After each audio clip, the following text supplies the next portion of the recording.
Mercredi 14 mars 2022, bienvenue dans votre flash d'information. Et ça se passe sur Malikouna Foni Web TV.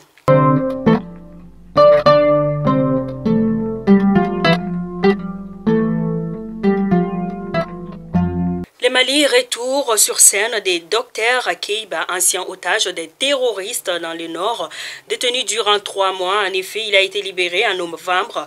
Au soir du samedi 12 mars, Dr Keiba donne son premier concert depuis sa libération au Palais de la Culture à Bamako. Nous souhaitons encore bon retour sur scène à notre artiste.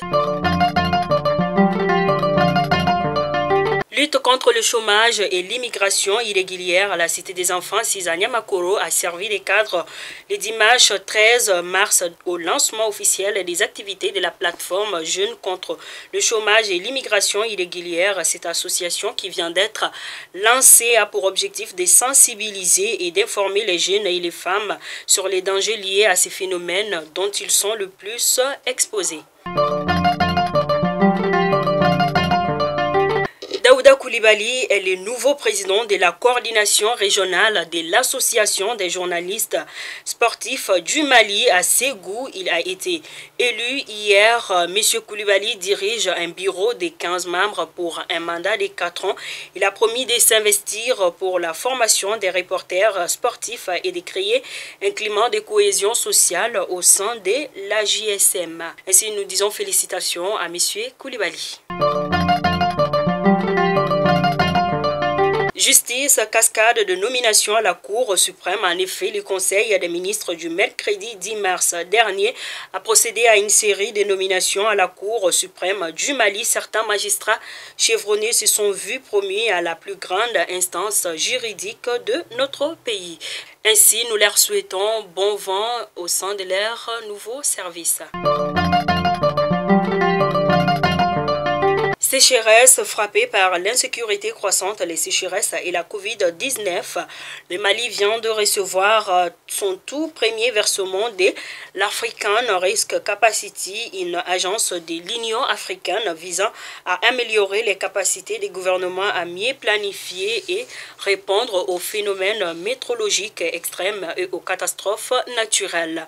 Des montants de 7,1 millions de dollars, soit 4,23 milliards de francs CFA. Cette assurance contre les risques climatiques sera destinée au PAM, le Programme alimentaire mondial, en vue de renforcer la résilience des populations vulnérables impactées par des catastrophes induites par les changements climatiques. Drame à Koulikoro, le vendredi 11 mars 2022, un jeune talibé de 6 ans s'est noyé dans le fleuve derrière le gouvernorat, aussitôt alerté. Selon les habitants, le centre de secours fluvial de la protection civile a envoyé une équipe sur place et le corps fut repêché. Ainsi, nous prions pour le repos éternel de ces petits êtres.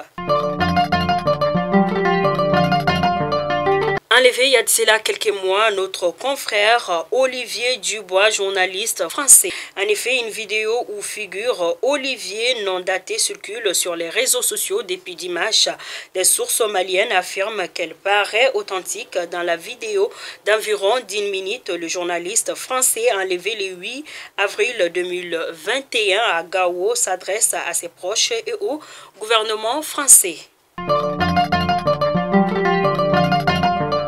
À présent, les actualités hors de nos frontières. En Côte d'Ivoire, des projets de loi inquiètent la communauté d'Internet. En effet, le gouvernement a annoncé la modification prochaine de la juridiction sur la presse et l'audiovisuel. L'objectif est d'encadrer les fonctions des blogueurs, influenceurs et activistes sur la toile. Mais ces derniers craignent une atteinte à leur liberté d'expression, tant les contours de cette initiative gouvernementale restent encore flous. Fidèle abonné de Malikouna Foni, où que vous soyez, c'était donc là votre flash d'information. Je vous donne rendez-vous pour un autre numéro. D'ici là, portez-vous bien et bon début de semaine à tous. Merci.